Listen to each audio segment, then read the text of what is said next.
Olá, gente, estamos de volta. Vamos continuar as nossas aulas e, como eu já falei na aula atividade, para você lá pesquisar, fazer aquelas atividades lá que vai ser bem interessante. É uma forma da gente também estar criando um mecanismo de você escrever mais, refletir mais sobre o que a gente está partilhando, não só ficar assistindo uma aula ou simplesmente ouvindo e aí curtindo isso. Vou repetir o que eu falei lá na aula atividade com relação às pessoas que querem acessar o link da Igreja da Serra para assistir às aulas. As aulas estão sendo postadas no nosso site www.ibserra.org.br. Você tem um link lá, né? Entre os vários links tem um link chamado Vídeo Aula. Você clica lá e vai aparecer lá a capa aí do nosso estudo e as aulas que estão sendo postadas. Cada aula que vai sendo postada, a gente vai estar lá escrevendo lá e você vai ter como acompanhar com tranquilidade. Então, vamos partir para frente. A gente está falando sobre o que é maturidade espiritual, fatores de maturidade, a gente vem falando sobre isso. Falamos também sobre como obter o máximo da Bíblia. Falamos sobre ouvir a palavra de Deus, a expressão ouvir. Estamos indo para a questão do ler. Vamos aqui entender um pouquinho mais como que a gente vai fazer o restante das aulas. Vou dar uma paradinha aqui. Beleza, vamos aqui mudar isso aqui. E eu vou agora para a nossa tela de slides. E aí eu vou lá para a última tela que a gente havia compartilhado, que é a última aula que a gente fez foi essa, nós falávamos sobre isso, né?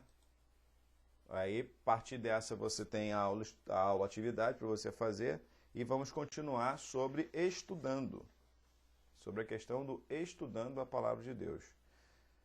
Eu tenho dito que a vida cristã, dentro da perspectiva bíblica, ela não pode ser resumida a meramente um evento, uma programação, nem mesmo a essa aula que a gente tem procurado dar dessa forma. Sabe por quê? Porque senão a gente vai limitar o nosso estudo, né? Teoria demais não serve para muita coisa não, tá? E a vida cristã, ela está baseada em uma relação prática. A gente vai para a Bíblia, se debruça na palavra de Deus para entender o que o reino está propondo para a gente, né? E aí, dentro dessa maneira de aproveitar o máximo que a Bíblia pode nos dar, nós estamos tratando dessa questão do ouvir, do ler e do estudar. E o estudar aqui, a gente está falando justamente desse debruçar, de se permitir analisar. Então, eu vou dizer para você assim, lá no nosso espaço, lá na igreja, por exemplo, nós temos várias coisas que você pode utilizar, né? Você pode fazer N situações para aproveitar isso, né? E aí eu quero dizer para você que você pode fazer uso dessas questões, desses materiais, para a sua atividade de estudo bíblico, né? Então, estudar a Bíblia é fundamental porque é ela que vai dar, é esse estudo que vai me dar um aprofundamento, que vai me dar uma condição de praticar, né, de ter uma ação nas minhas atitudes do cotidiano de uma outra forma, sobre um outro contexto, sobre uma outra perspectiva. Então, fato é que para a gente ter um aprofundamento na palavra, estudar é fundamental. Ah, eu não gosto de estudar. Irmão, para tudo na vida a gente tem que estudar, a gente tem que se dedicar, né? Então, dá foco nisso porque vai ser fundamental para você e como é para mim também. Outra questão, memorizando. Siga as minhas instruções com o mesmo cuidado com que você protege os seus olhos. Guarde sempre os meus ensinamentos bem gravados em seu coração. Memorizar, gente, é algo fantástico. Você guardar textos bíblicos, não por guardar, mas sempre lembrar de ações e situações em que a gente possa estar lembrando dos textos.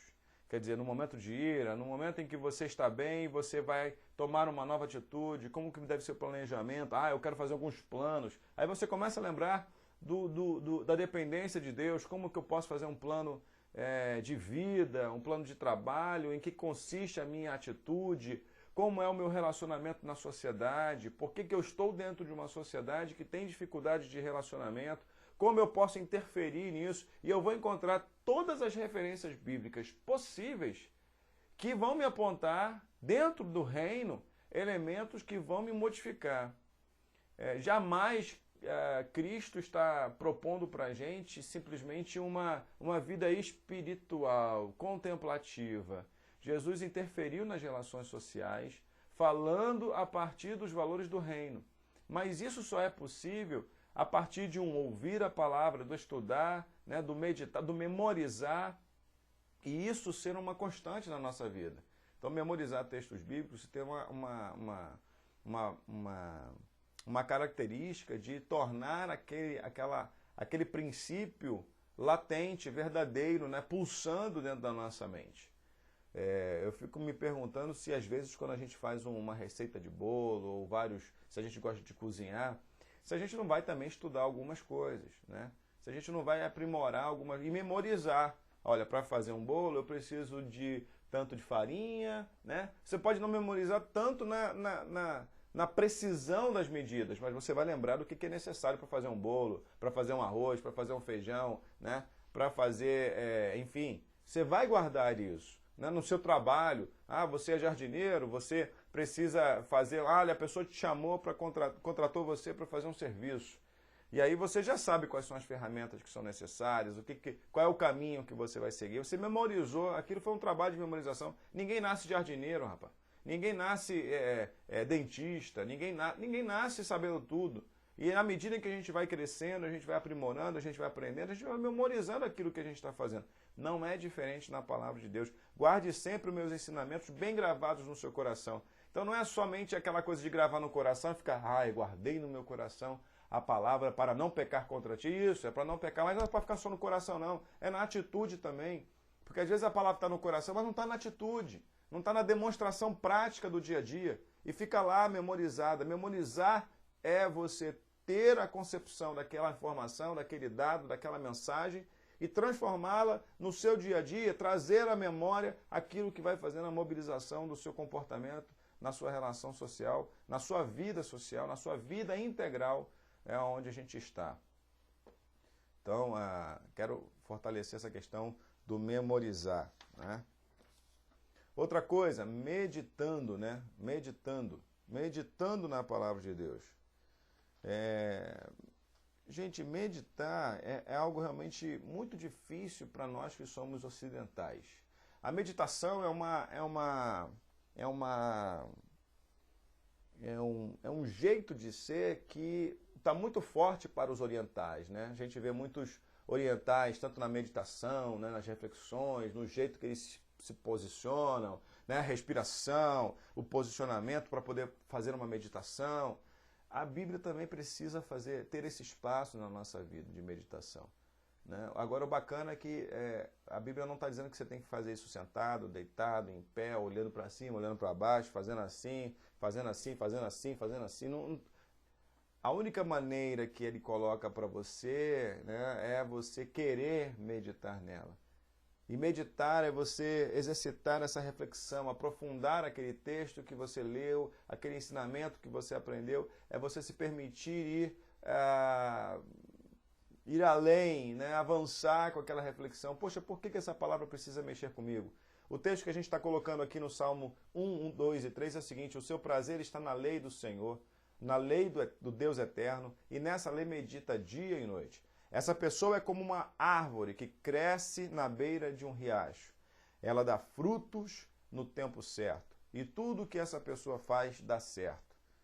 Por que a gente está falando dessa meditação? Porque muitas vezes a gente está pegando o texto, né? Até memorizou, até já ouviu, já leu, já está estudando. A meditação é um pouquinho mais, é um aprofundamento, é você se permitir se ver nesse texto e se ver fazendo aquilo que está escrito, aquela mensagem que te chamou, que o Espírito de Deus tocou no seu coração e que moveu o seu coração. Aprofundar isso de uma maneira mais mais real. Esse aprofundamento é você fazer conexões com ações que você pode realmente estar exercendo, né, no seu cotidiano, no meu cotidiano, tá? E por último, é o aplicando. E aí a gente configura na palma da mão os elementos que a gente pode trabalhar, que são os 5 elementos para nós termos um maior aprofundamento da Bíblia, né? A questão do meditar, memorizar, estudar, ler, ouvir e mão na massa, aplicar, praticar. E sede cumpridores da palavra e não somente ouvintes, enganando-vos a vós mesmos. Essa é uma grande questão, né? Às vezes a gente gosta de se enganar e pior ainda, a gente olha no espelho e a gente acha que está tudo bem, está tudo tranquilo, está tudo certo, está tudo sob controle. Quando na verdade nós precisamos depender do Senhor, depender do Pai que cuida da gente. Então, aplicar a palavra, né? Eu falei dos 5 elementos e vim falando o tempo inteiro sobre essa aplicabilidade, sobre essa atuação do agir, dessa palavra que entra na nossa vida, na nossa mente, faz e tem espaço para acontecer no nosso dia a dia, né? Quero te propor isso nessa aula, quando a gente está falando sobre esses aspectos do tirar proveito da palavra, né? Agora, como iniciar e manter bons hábitos? Como? Como iniciar? Pois o que faço não é o bem que desejo, mas o mal que não quero fazer, esse eu continuo fazendo. Romanos 7,19. Nós vamos continuar na próxima aula. Quero levar aqui em consideração você. Eu queria nesse momento orar com você e orar junto de você do ponto de vista de pedir ao Senhor que, poxa, nos guie, nos ajude a crescer nessa mentalidade de sermos maduros, de aproveitarmos essa palavra, de construirmos uma relação com essa palavra, com os registros bíblicos, de maneira a obtermos o máximo dessa palavra. Deus, eu quero te agradecer nesse momento por essa oportunidade, suplicar ao Deus que nós não sejamos negligentes com relação à tua palavra. Muitas vezes, ó Deus, nós transformamos os registros bíblicos em um amuleto, quando na verdade a tua palavra precisa ser lida, porque ali consta de pessoas que passaram e tiveram um relacionamento contigo, consta, Deus, de vários testemunhos, consta, Deus, de princípios eternos, imutáveis, inegociáveis. Consta ali, Deus, de todas as informações necessárias para que elas possam construir em mim um novo caráter, uma nova percepção ética, moral, daquilo pelo qual eu fui chamado em Cristo Jesus, que é a minha crença fundamental, viver sob um modelo de vida baseado em Jesus Cristo. Então, Deus, eu te peço para que cada irmão que está assistindo a nossa aula, esse partilhar, essa relação intimista, que o teu poder, ó Deus, e que o teu Espírito Santo possa definitivamente estar falando além de mim, né? Apesar de mim. Eu te agradeço em nome de Jesus, Pai. Amém. Gente, até a próxima aula. A gente se vê, se Deus quiser. Não deixe de assistir, baixe as aulas. Vamos aprender nessa maneira que tá bacana. Aquele abraço.